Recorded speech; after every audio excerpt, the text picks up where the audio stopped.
alors fii daal xam nga li fi am dama koy waxaat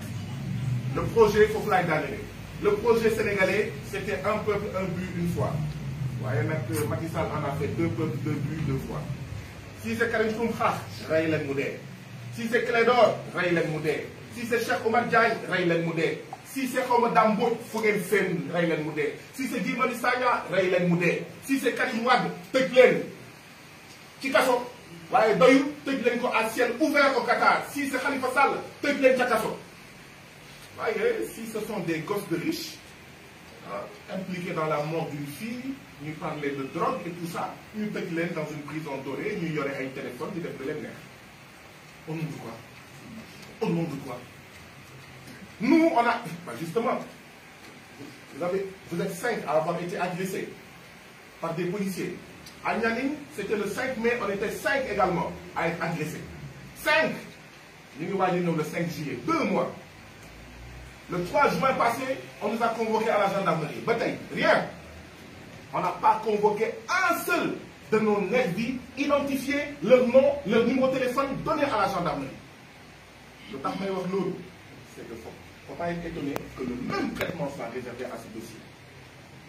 bu dee Sonko waaw procédure d'urgence bu dee loi pour criminaliser les futures mobilisations formidables du peuple sénégalais contre une troisième candidature illégale et illégitime procédure d'urgence mais bu dee comment il s'appelle Masseline naka Masseline Faye vous êtes indigne vous êtes un policier indigne monsieur Masseline Faye parce qu'il y a des policiers dignes il y a des gendarmes dignes mais monsieur le commissaire c'est ça monsieur le commissaire Masseline Faye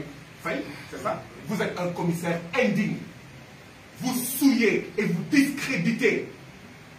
cette institution qu'est la police vous faites partie de cette pourriture mais vraiment qui gangrène la police sénégalaise les forces de défense et de sécurité du Sénégal ñun nag duñu ñaaw ba pare ñàkk fay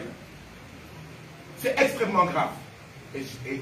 j'avertis l'opinion publique nationale et internationale et je termine par ça parce que j'ai énormément de choses à dire mais vraiment foog nga wax tuuti quoi ba pare def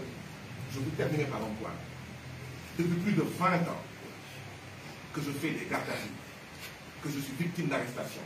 c'est la première fois que j'entre dans le camp Abdou Diassé Karim Gueye Xrum Xax ak ñoom seen waa nit bi ñu leen dugalee la veille dans le camp Abdou Diassé c'est la première fois may dégg ay manifestants yu dugal dans le camp Abdou Diassé qu'est-ce à dire qu'est-ce que cela signifie est-ce que cela signifie que le président Macky Sall est monté d'un cran dans sa tentative d'intimider les résistants et les opposants dans sa tentative de réprimer et d'opprimer les résistants les activistes et les opposants qu'est-ce à dire journalistes en général, journalistes d'investigation, analystes politiques, politiciens, activistes, etc. Il faut analyser ce fait-là. Qu'est-ce que ça signifie? C'est un tournant dans l'affaire. Autant ce qui s'est passé le 25 mai à l'Assemblée nationale est un tournant, autant le fait que les Abdou Karim Gueye Xrum Xax et les autres qui se sont fait arrêter le lendemain, c'est-à-dire le vendredi, c'est ça. Donc jeudi et vendredi, nous doublons le camp Abdou Diassé. Autant ça, c'est un tournant. Et je termine par une bonne note. Quand on nous a arrêtés au camp Abdou Diassé, il y a des policiers qui ont dit, dañoo wax ay wax yoo xam ne dama ko dégg rek titre tourné. Guy Marius Sagna, asseyez-vous s'il vous plaît. C'est rare d'entendre un policier dire s'il vous plaît. C'est rare d'entendre un gendarme s'adressant aux citoyens sénégalais et de dire s'il vous plaît, asseyez-vous, s'il vous plaît. J'ai été tellement agréablement surpris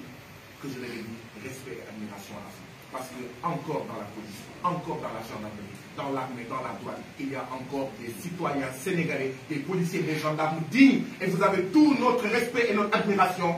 Mais les policiers de la race et de l'acabit de Masseline Faye, vous avez tout notre mépris. Je